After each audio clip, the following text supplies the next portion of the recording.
Live. Um, we are live. Yes. Hello, everyone. Awesome. Yes. Hello. Thank you so much, Lisa, for taking the time and being courageous because I know this is not necessarily something that everybody wants to jump on to do, but I just thought it was something different and it's not something I'm completely comfortable with either. But here we are. Yes, here So, we are. so I think maybe we can introduce ourselves so that our audience can know who we are. I'm Danielle. I've spent 25 years in corporate and HR in various roles. I was an HR department of one and HR leader for a team of six, where most recently my team ramped up a manufacturing facility, an automotive manufacturing facility with 1,500 employees. Yeah, it was a busy time and it was a lot of fun. But now I am on my own and I am mentoring HR professionals. So I'm mentoring my younger self, basically. I love But that. yeah, so can you share your background and what you do? Absolutely. So I spent 26 years in the corporate retail sector and I reached burnout. And that's what led me on to the trajectory of where I am right now.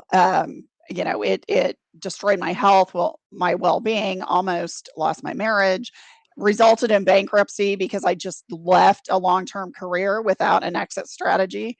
So I'm really passionate now about helping leaders and executives in healthcare and HR, mitigate the stress and the toxicity that's driving dysfunctional behavior and, just help them to live a better life, be better leaders, be better equipped, with their leadership capacity. So I do keynote speaking, training. I'm also a coach. I do one-to-one and group coaching. And then I've authored two best-selling books. Awesome. What are the names of your books? From Burnout to Best Life, and then Mhm. there's subtitles, but it's going to be a three-part series, but yes. Okay. So Awesome. those are Very my cool. books. Yes. Awesome. My first question Mhm. is what made you go from retail to working with people in healthcare? Well, I know people are like, wow, that's kind of a weird trajectory. I'll be honest, when I started speaking, the groups that wanted to hear me speak were in healthcare and HR because they resonated with my burnout story. And although, retail is very different, I was in the corporate side of it, and the stressors are very similar, and the constant changes and the work overload and the toxicity is very, very similar. Mm. Interesting, very Yeah. interesting. I hired someone from retail on my team in Mhm. my last corporate role, and man, she could get stuff done. Yes. And honestly, it made us start looking at retail people more. Even though we were in manufacturing, it was just that work ethic and that Yes. drive and that just the desire to just give me stuff to do. And like she was just doing it Mhm. all right. So yeah, I completely relate to that and then also the burnout. So Yes. talk to me about your burnout. When did you know you were in it? All of that. Just tell me about your experience. So I tell people, especially during my keynotes, that I woke up one morning and the world just looked gray. Mm, There was no color, which is a huge sign of depression. And I had gained 65 pounds. mm, I was just miserable. I was stressed. I wasn't sleeping. I just was a mirror version of what I used to be. I was not happy.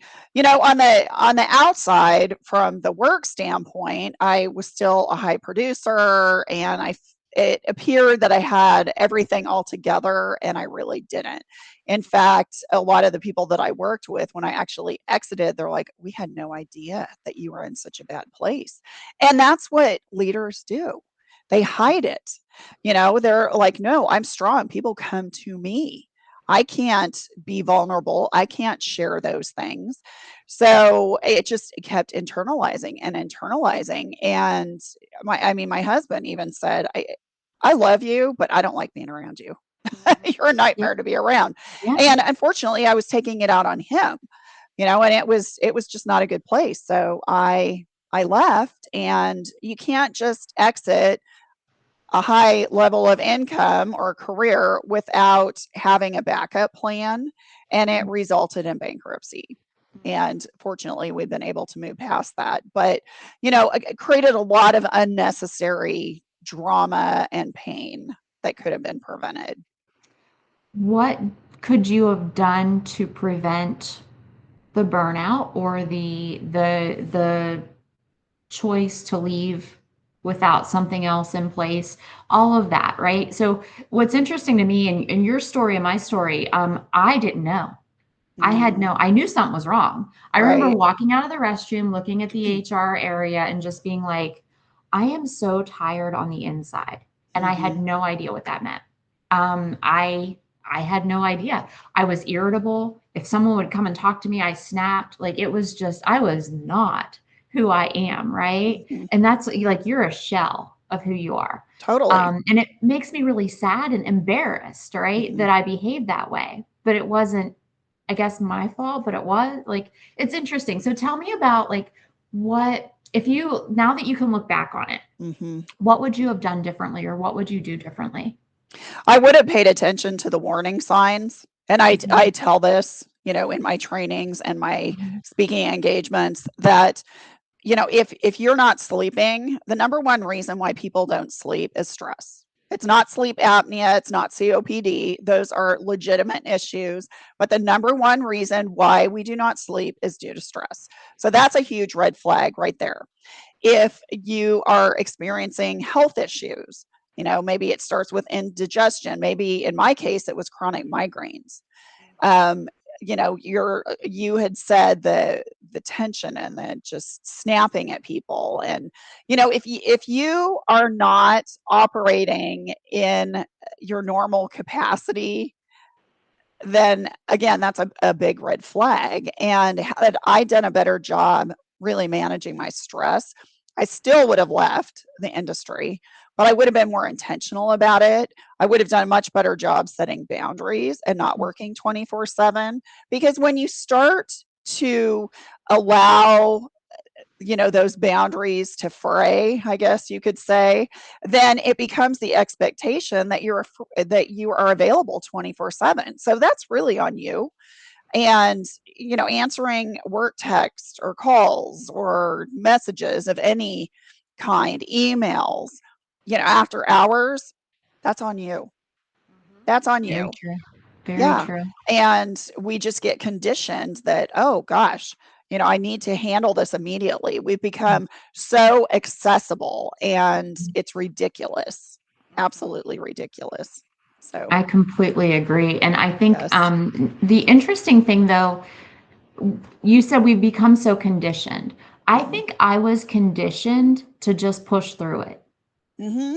Right? Because I didn't know what was wrong. I was single at the time, so I was coming home to 2 dogs. They weren't able to tell me something was wrong, right? Hmm. And I went on vacation with a friend of mine, and she said to me, she said, there's something going on with you. You got to figure out what it is. And she was my best friend. She had known me for years.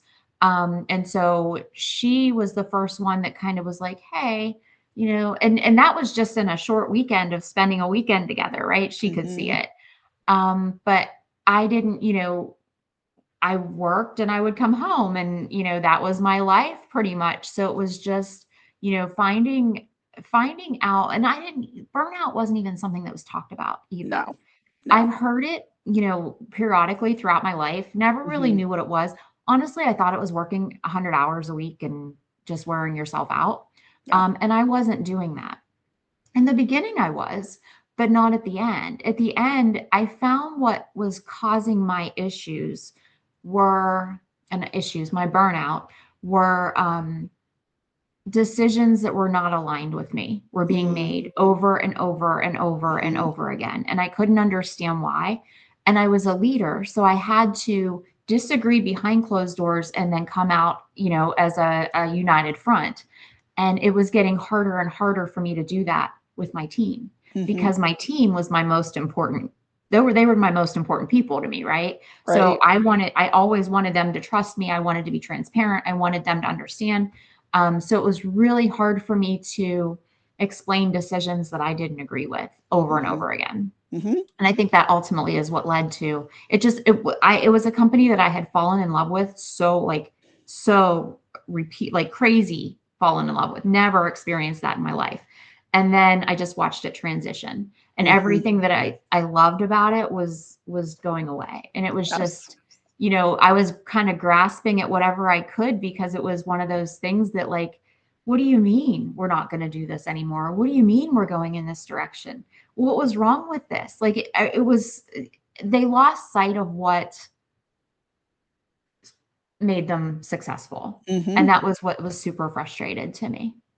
And that's so common. And what you Mhm, just described is probably the majority of the conversations I have with clients or prospects, the exact mhm, same thing. They got into the industry because they were excited about it and they felt that they could make a difference and they liked who they worked with and they believed in the mission and the purpose of the organization. And then things just started to change and there became this huge misalignment. And that can cause burnout, absolutely. And I'll have people that come to me and they're like, I feel lost. I just know I can't do this anymore, but I've been doing this for so long and I'm good at it, but I'm miserable. And, I don't feel like I can be transparent. And it's a horrible place to be in. And especially, when I talk to people who are out of work or who just left like I did, you have to be so careful. I mean, you're interviewing the organization as much as they're interviewing you, and you don't want to just jump at something because you could get stuck in a similar situation. And there's, red flags in those cultures, and you can do your research to find mhm, out. But I mean, if the organization has high turnover, and if people are just exhausted all the time, mhm. that's a huge red flag. Huge red Yeah. flag. And another thing is, it was the first company that I felt like they cared about their people, right? Hmm. And truly cared about their people. And then they let me go. I got tapped on the shoulder on October 31st of 2023. And they were like, yeah, we're going in a different direction after 7.5 years. And that was so disappointing to me because of what I thought the company was. Mm-hmm. And they have wellness benefits, and they have EAP, and they have 6 months childcare leave, and all these things.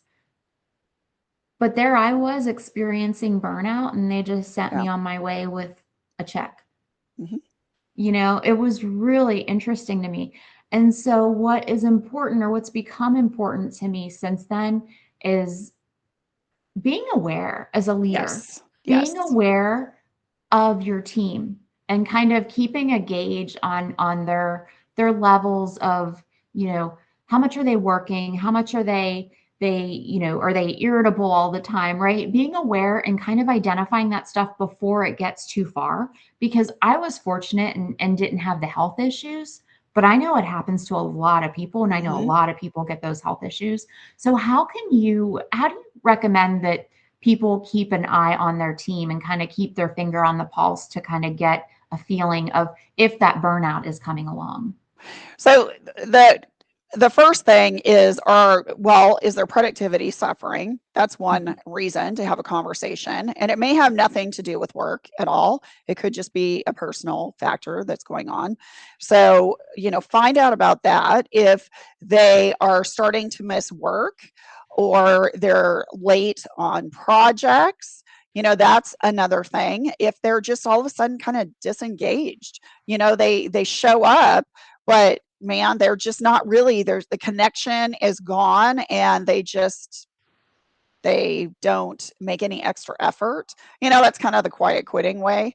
So these are all big red flags. And the high quality leaders are the ones that have the pulse on their team, and when things aren't right, they have that conversation, and they pull them aside and just say, I'm here to support you, and I'm just getting the sense that there might be something that is impacting your performance, or you're just not seeming yourself. I mean, you have to be careful, clearly, because you can't get too personal, but there are ways that you can go about doing that. And I think that is so important. And that team player, they're going to value that safe space that is being provided and appreciate that their leader cares enough to say something. And it's the leaders that are like, no, just do more, do more, do more. You're not doing enough. Get with the program. And this is the environment that I came from, and that's notoriously what retail is. I'm not saying every single retail organization, but that is the reputation that it has. Always more. The interesting comment that you made was the high quality leaders. Mm-hmm. And for me, if you have a high quality leader, you shouldn't even get to that point, True. right? You shouldn't 100%. even see burnout. You should that should be something that if that high quality leader, like I knew what my team was doing. I knew, and not in a micromanaging way, but in a workload way. I Yes. knew like who was staying later to work or who was taking their computer home and working at night. I knew those things. And it wasn't an everyday thing. But I also, if I knew somebody was working extra hours on a Tuesday, on Friday at lunchtime, I'd be like, go home, Mm-hmm. get your stuff done and go home. Just because that's a balance. And that's Absolutely. what people need. So it's interesting because the high quality leaders, I think, are the ones that end up burning out, They right? are. Because they're the ones that are like, they see all of the, and that's something else that I've noticed too. We're going to kind of move into toxic cultures, right? Mm-hmm. Or toxic workplaces. But something I've noticed is more and more, I think, is a lack of accountability. Mm-hmm.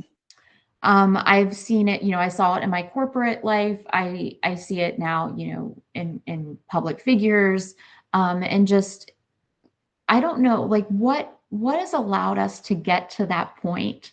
Because it's, I think the toxic workplaces, I think that's a big part of it. I think, Mm-hmm. if we're not holding people accountable from the top, then no one else is going to hold anybody accountable because that's True. what they see, right? And that was one thing that my team knew is they were held accountable, but also they were supported. If they Mm-hmm. weren't, oh, are you there? Okay, Yeah, my I'm screen here. just went out. Okay. So if they were struggling with something, I was right there. But also if they weren't getting something done, I was right there, right? Mm-hmm. So but like that's a clear expectation. And you Mm-hmm. would think that that would be easy to hold, but it's not. No. So can you share your experience and your thoughts on that? There are, well, I had a boss actually, who was not great at accountability. And Mhm. it was really frustrating for those who were working hard and doing their job. And then there were others who just seemed to get away with whatever and they weren't pulling the weight. And that is a huge drainer to a team and can cause a lot of resentment. And it just turns into like this cancer. And, honestly, the leaders who don't handle conflict, it's really because they have a fear. They have a fear of it. It's uncomfortable. They don't want to come across as somebody who's this evil person, this dictator, or they just, they're so focused on other things. They're like, I don't have time to deal with it. It And always gets pushed to the back burner, it right? always get pushed. And the thing is it needs to really be at the forefront, Yes. because when people aren't held accountable, it drains everything. So Mhm. productivity suffers, strategic thinking suffers, I mean, all of that. And then before you know it, you have a team that's like, well, I'm disengaged and I'm going to start looking elsewhere. Mhm. And it's unfortunate. It's really Yeah. unfortunate. And then I've had leaders that they might support you one to one when you're having a meeting, or even in like a small team meeting, they're supportive. Mhm. But then if you're presenting in front of senior management and senior management doesn't agree with it, then they're like, nope, sorry, I'm not going to support you. And then they throw you under the bus. And this happens a lot. And it's terrible. And I was in a situation where it got so bad that I actually went to one of the senior leaders and said, you know what, you need to know that this is happening. And I was very professional about it and concise, and I had documentation. And the leader thanked me and said, I suspected that something was going on, but then I was labeled a whistleblower. Of course. And so it's like they want to know and then they don't want to know. And that is the perfect example of a toxic culture, really. Mm-hmm.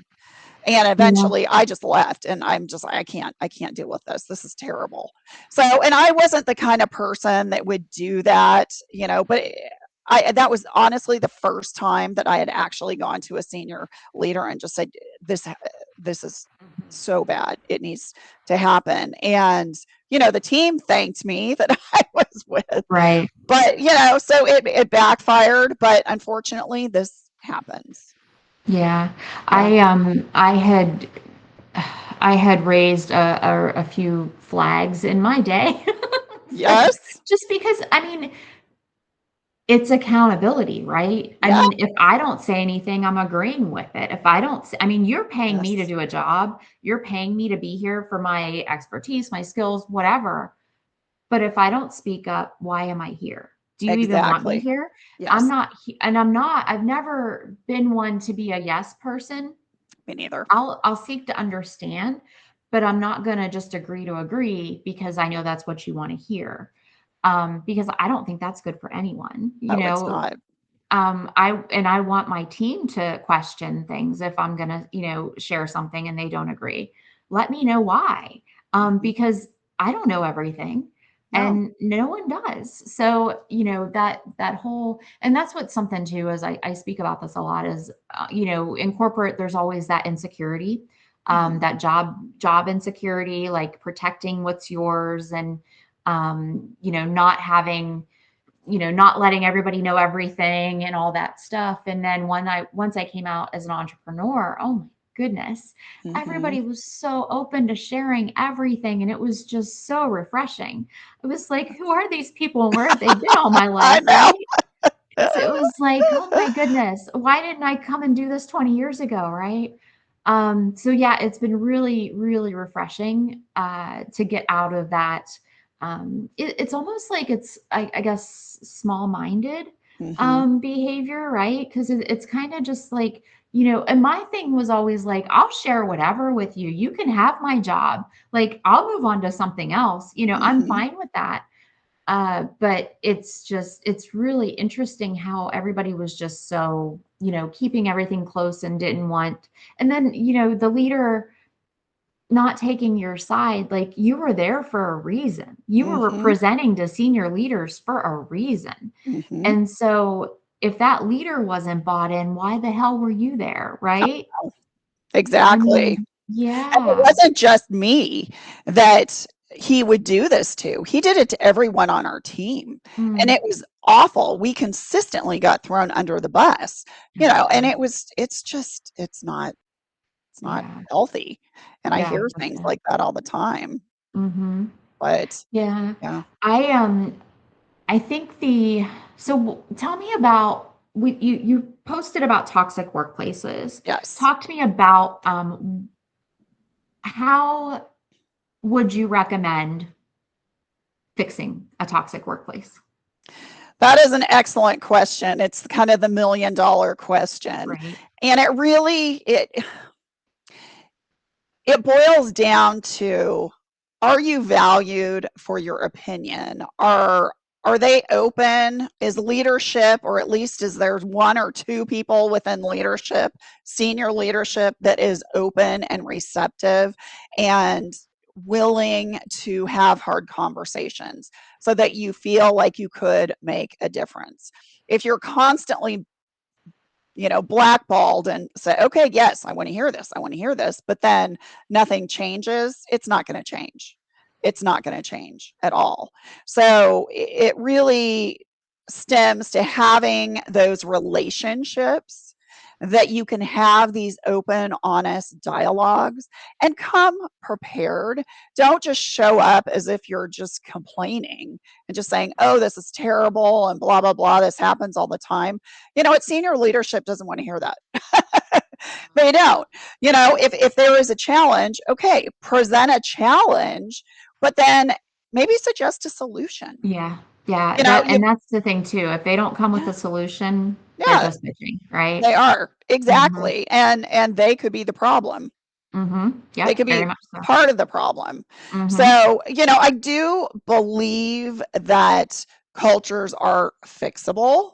I really do, but it has to come from senior leadership. Yeah.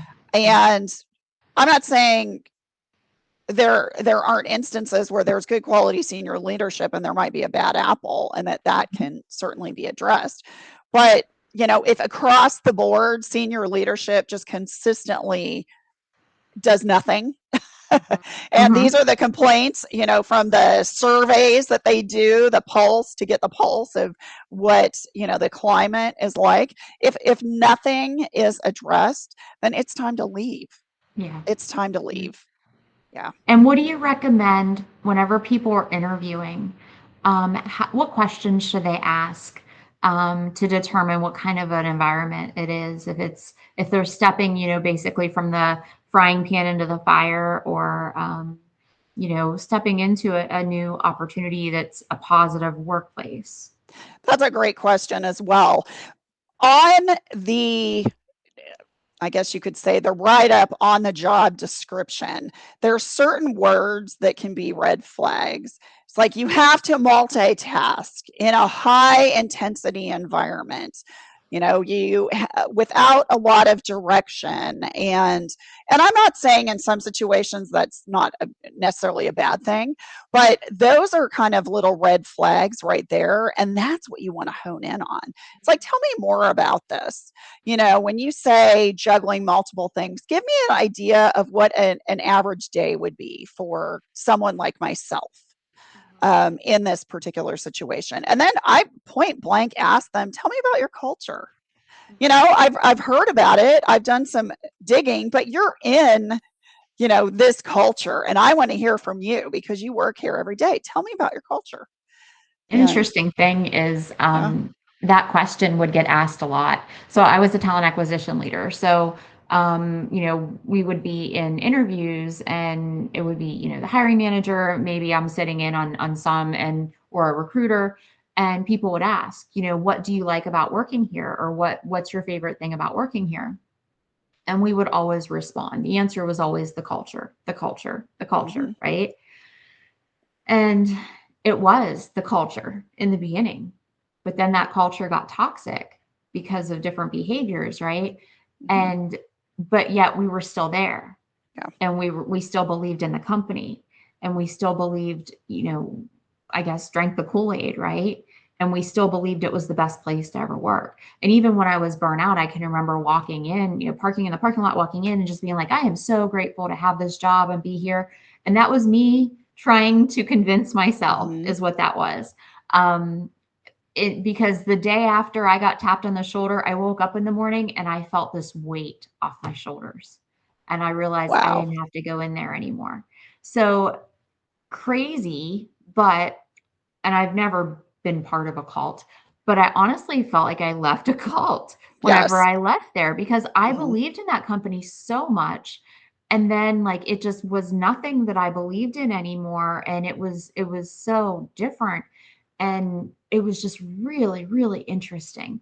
Hmm. But then a few months later, I got invited to a going away party, because I was employee number 45. We started up the plant and it went to about 1,500, right? So we all were very, very close knit. We Hmm. were in temporary offices together. We all relocated together. Like, we were close, and we would not only, see each other at work, but we would see each other outside of work, because a lot of times families weren't in town yet. So then we would go, like, on the weekends and kind of explore, or, do whatever, until families started being able to relocate here. So I had been invited to a going away party, with one of the guys that I had started off early on. And I got there and there were about 20 people there, sitting around. And I was the happiest person there. Wow. I was it made me so sad Yes. to see it because I was able to actually look at it from the outside instead of being in it. Hmm. And it was like it was so eye-opening, and it made me so sad for the people that were in it that had no idea they were in it. Yes. And I think I know one person actually left right after that. She got another job and she left because she was like, she could see like just the relief and on me because we were sitting there talking and she's like, "How are you?" And I'm like, "Oh, I'm great. I'm doing wonderful." And she was like, "Okay, I want some of that." Yes, exactly. So, off she went in a couple months. She got another opportunity. So it was, yeah, it was eye-opening for sure. But Hmm. man, the fact that so many people are in burnout and don't know it Hmm. is just because we're taught to go through, just push through and figure it Yep. out and move on. And, a lot of these people, like it was just me, right? But a lot of these people, they could be their breadwinners for their family. They could be, and they don't have a choice. They need to Right. work, right?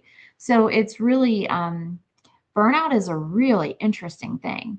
And I It think is. because our emotions were so like we were so bought into that organization. We were so like it was everything. Like it was the best organization ever. It was the best company ever.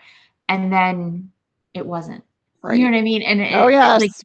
it's like falling in love with someone wearing a mask, I guess, and then Hmm. that mask falling off Right. 5 years later. Hmm. It's just really interesting. It is. It Yeah. is. It's crazy. I know. I did a series of posts on why do people stay, in toxic cultures. And you touched upon that because of the conditioning. And a lot of it is fear again, too. It's like, oh my gosh, it's not going to be any better. There's this misconception. It's not going to be any better anywhere else. So why do I even want to put myself through that? And then they stay stuck, and then it just becomes debilitating. And it really goes back to what you said about the misalignment in the beginning. When you are misaligned, that is a huge red flag. It's time to go. Now, the good news is, when you're starting to feel that way, start putting out feelers then. Don't wait until, like I did, when my health was suffering, my marriage was suffering. It was until I had hit rock bottom. Don't do that. The best time to look for a job is when you have a job. So Absolutely. do that. Just put feelers out, network. Mhm. Especially network with people who you respect, who've left the organization. What are they doing? Mhm. It's that is just so important. And I don't want, again, to give people the impression that, oh, if you're in misalignment or you're not happy, whatever, just quit all your jobs. Just do Right. that. Right. No, I'm not Mhm. saying in every instance that's what you should do. In some cases, it might just mean moving to a different area within an organization. Mhm. And it might just be that you're not necessarily the right fit, or maybe the connection with your leader in that area is not necessarily collaborative, and that moving to this other area could be a really great fit. I know people who have done that and they're like, oh my gosh, I'm so happy now. So, I don't want to say that all organizations are bad, because they absolutely Mhm. are not. Mhm. But you have to do your due diligence, especially if you are looking for a job. You really have to do your due diligence because of the red flags. Yeah, and I have my nephew, well, my both my niece and my nephew are looking for a new job because they're looking at relocating. And my nephew is he came to me and he's like, "Can you look at my resume? I'm frustrated. I'm not getting any bites, and I'm like, "I don't want to look at your resume." I think I already looked at it in the very beginning. Like, I don't Yeah. need to look at it again. I said, "You don't just throw your resume out there anymore. It doesn't work that way. You No. have to network. You have to reach out." And I said that's what's going to get you get you seen, get you Hmm. visible because you get lost in that ATS, Hmm. easily. Yeah. And recruiters are there and they're getting, whether it's hundreds of applications or they have 10, 20 recs open that they're trying to manage. And I said, do not reach out to the recruiters. Do not reach out to the HR team. Because I was that HR team. I was the recruiter. I know it's not going to work. Like it doesn't, we just tell you the same thing that we tell everybody. But if you reach out to somebody in the department that you're applying for, or the hiring manager, if you know who that is, build that relationship. Yes. Get some information on what is it like to work there? Do you like what you do? Hey, I'm thinking about applying for this role. Would you want to grab a coffee sometime? I don't know if they will or not, but you don't know unless you don't, if you ask, you Right. don't know unless you ask. Yes. Right. So, Exactly. yeah. Yeah. Cause it's a whole different world out there now as far as job searching. Because I remember back whenever, it was a long time ago, 2007, I think it was, I was job searching and I had a Excel spreadsheet and I had 300 plus resumes that I had put out. Now, back then I didn't know any better. So I was applying for everything under the sun, right? So even if I wasn't qualified, I was still applying. So I was that pizza delivery driver that was trying to be the plant manager at the time. I didn't know back then, but and So now funny. I take that into consideration. Okay, I understand. I was there once. I don't do that anymore, but yeah. So it was it was challenging back then, and it's still challenging. But you've got to stand out. You do. It is. I mean, this has not changed in all the age of AI and everything. It's really on who you know. Yeah, It yeah, really is. And yes, you do need to have an ATS compliant resume. I mean, you do to get through the initial pre-screenings. Yes, you do. But bottom line, if you want to accelerate past that, you have to know somebody. You yeah. have And to. even on top of that ATS compliant resume, I agree.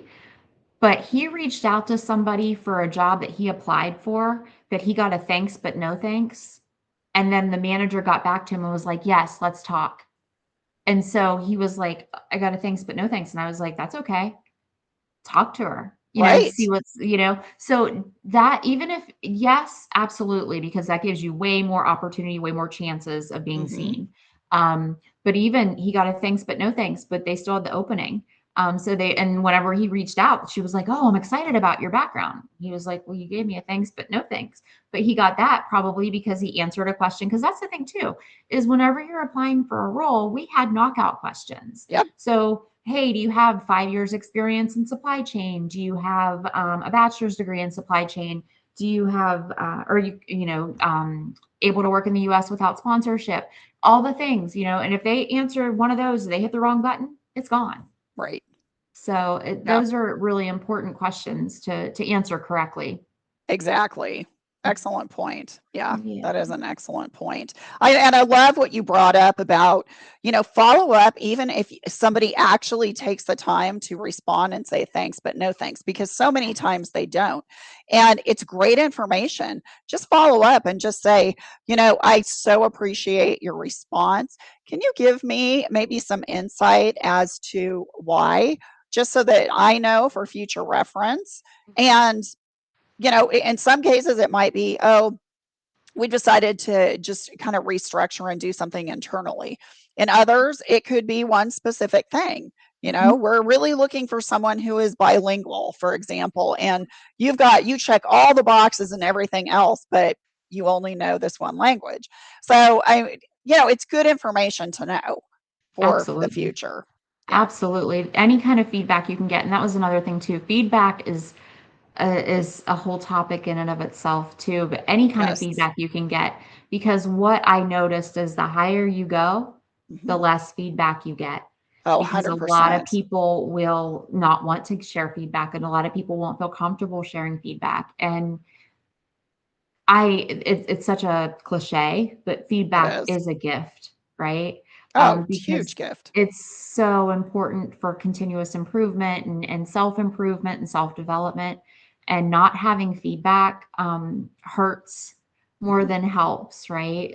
We don't realize what we have until it's gone. And whenever, as we grow and we develop and we go higher in organizations, and then we stop getting feedback, we start not having a direction to go in, Hmm. right? So true. Yeah. Yeah. So Yeah. true. Oh, So it's let's good. talk about self-worth. Oh, that's a good one. Yes. Yes. Okay. So talk to me about tying self-worth to job titles. Oh, gosh. Well, and I see this with leaders Mm-hmm. so much, especially have they have been, and most often they've been in an industry for a long period of time. They're recognized as the go-to person in this particular thing, and they just their whole life has just revolved around, well, I am so and so, and this is my title. And especially when things get tough and you start to go into that burnout phase or pre burnout phase, having that negative self worth just exacerbates the situation. And even in other places, for example, if they decide to move into something else, or maybe they were asked to move into something else and they feel completely out of their league, for example, because their self-worth was so tied to this one thing, that then this huge imposter syndrome comes into play, and they're like, why was I even selected for this position? Why was I promoted into this? Why did I get this new opportunity, even though I do have some skills that translate? Why, all of this self-sabotaging thing. And it's unfortunate. And then even I'll even go so far as to say people who have like retired, they're like, oh my gosh, what do I do now? I Mm-hmm. mean, I was so important. I was so needed, and I just don't have that now. And it's unfortunate because when your whole life revolves around this identity that you have created, then when that is gone, you feel like a ship or a boat, just bobbing out in the middle of the ocean. And oftentimes, you've allowed personal relationships to deteriorate because you were so focused in this one area, and then you're just like lost. So yeah, it's it's a big thing. It's a big thing. And focusing on the red flags of, are you finding yourself, always introducing yourself as this person? Is this what people think of you? Oh, yes, you're this, you're that. Well, yes, it's good for people to know, but it's also a red flag that, okay, you are not your job. You aren't. You are a human being. You have so many other assets and things that are so important, and you don't self identify as this 100%. So, yeah. Yeah, I think, and that's the thing. I think so many of us tie our identity to our title, right? Hmm. And I know I was guilty of it when I was in corporate. My first question when I meet someone new, oh, what do you do? Yes. Right? And it wasn't like, and some people look at that as being judgy. For me, it wasn't being judgy. It was Hmm. helping me determine what we could have in common to talk about, Yes. right? Because I Yes. don't have kids, so I wasn't able to, have a Hmm. conversation about children. I was single a lot of the time, so I, didn't have a spouse at home. And so my work was my life. Yeah. As much as I hate to say that, it Yeah. was. And No, I understand. so yeah, so now it's like, when I go out and I meet someone, oh, tell me about you. And that can be anything. That can be what your interests are. That can be, and also I've realized too, I made one of those posts on Substack, like, hey, I want to connect with like people interested in leadership, human resources, all that stuff. And I had 6 different things like random acts of kindness, leadership, human resources, human design. And then I did that and I connected with a bunch of people with those things. And I was like, well, I want to make another post about with 6 other things Mhm. because we are so complex and we Yes. have so many interests and we're not just one thing, right? We're not in one box. We are in 100 different boxes, just a little bit Mm-hmm. of us, right? And that's what, so I'm studying human design, and it's the science of differentiation. So it Mm-hmm. talks about what makes us different and how we Mm-hmm. function in this society, right? And so it's so interesting that we grab onto that title, but I think we've focused on assigning our self-worth to the paycheck, Mm-hmm. Mm-hmm. and that's so sad. It is sad, and I'm going to tie this into like men and women too. Is if a man loses his job, it is a much larger hit to their ego and their self-esteem than it is for women. And I'm not saying this as men are worse or better than women. This is Different. not that kind of conversation. But in my experience, when I have coached and just even witnessing my husband, there is still this mentality that the man is the provider. And excuse me, call it old school, and it's been passed down from generations. And I think it's getting better, with our younger generations now, but it's still there. And men really take it as a blow to their ego and their self worth when that happens. Where women, yes, I'm not saying they don't, but they tend to bounce back faster. So it's really, the thing is, it's focusing in situations, whether you have a job or you don't have a job, it's learning to focus on those things, what you are good at. And I'm not saying that you can do all of that in every job, but if you have an example or a situation that happens that makes you feel imposter syndrome or take a hit, to your self-worth, is I always like just writing down on a piece of paper. I'm old school, so use your computer if you want, and write down all those things that you've accomplished, like in the last 6 months or the last year, and that will definitely change your mindset. Because I'm a recovering hyperachiever where, I always excelled in what I have done, but at the expense of my well being, because I just keep pushing, pushing, pushing. And I don't stop to recognize what I have accomplished. And, from other people's perspective, they're like, oh, you're so successful. Well, okay, yes, I have had success, but I have all these other things that I need to do. And leaders, this is the common thread that goes through, most high performing leaders and what causes burnout for that reason. So I just say, if you're starting to kind of feel that way, that your self worth is just, all rolled up into this one particular thing, or you're experiencing imposter syndrome, take the time and just do a brain dump on everything that you have accomplished. It doesn't even necessarily have to be work related, it can be personal too.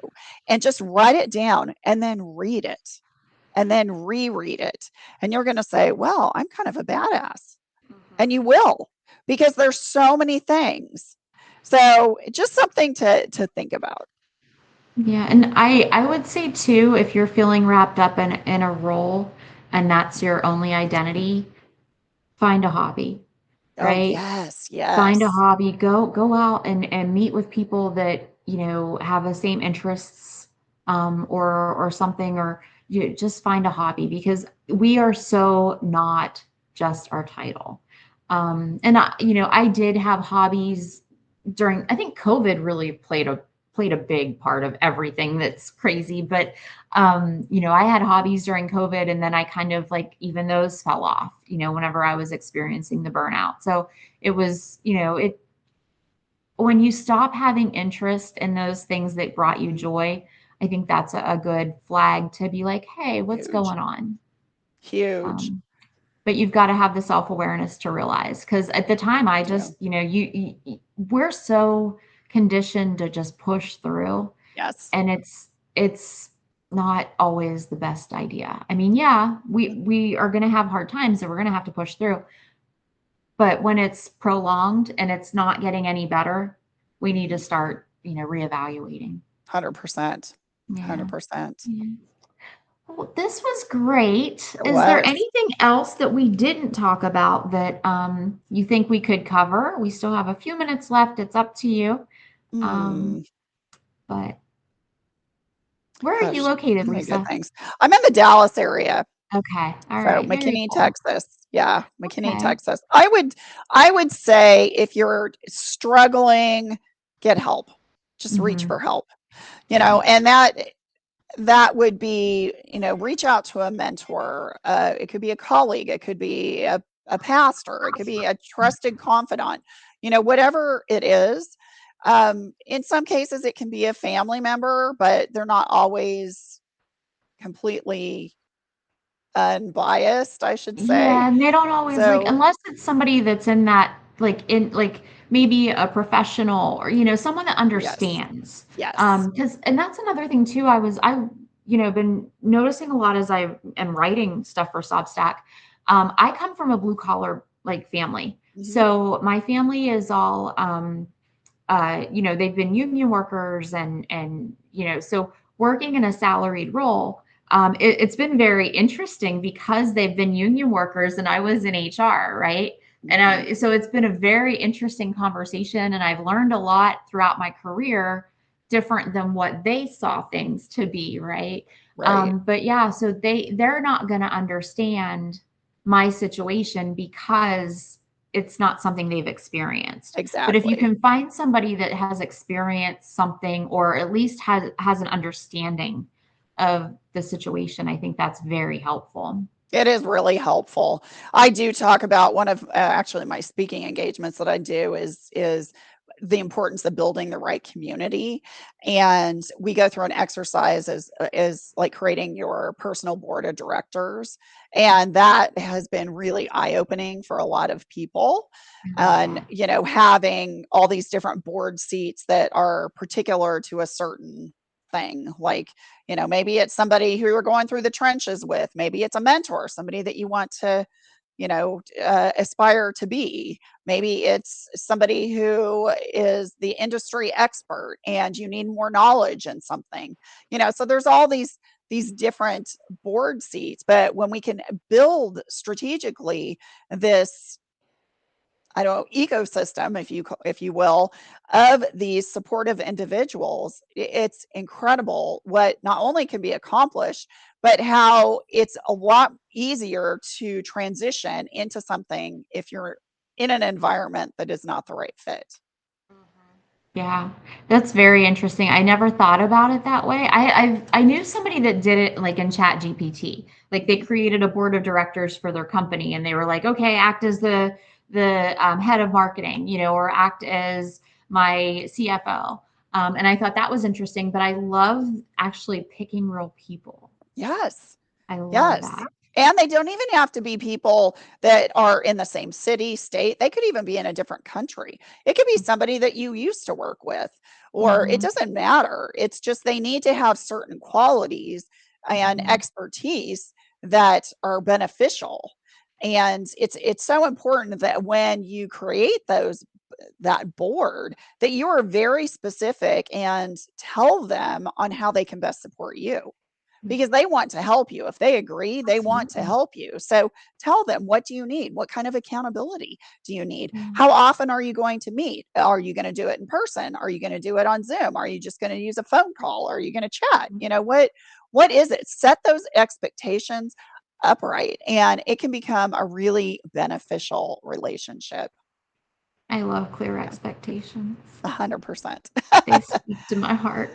Yes. My a funny story, my husband, he said to me one morning, he got up on a Saturday and he started vacuuming.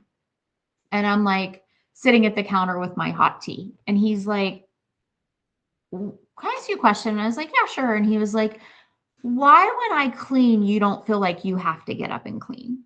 And I said, because that's what you choose to do right now. And that's not what I choose to do right now. So, and Good I said, answer. if you want to do it together, then you need to set clear expectations and we need to discuss it and we can do it together. He hasn't cleaned alone since. That's hilarious. So, I love so it. yeah. Yeah. Oh my So, gosh, but so clear funny. expectations. Oh, they're so it's such a basic thing, Yes. but man, it is not common. No, it's not. Yeah.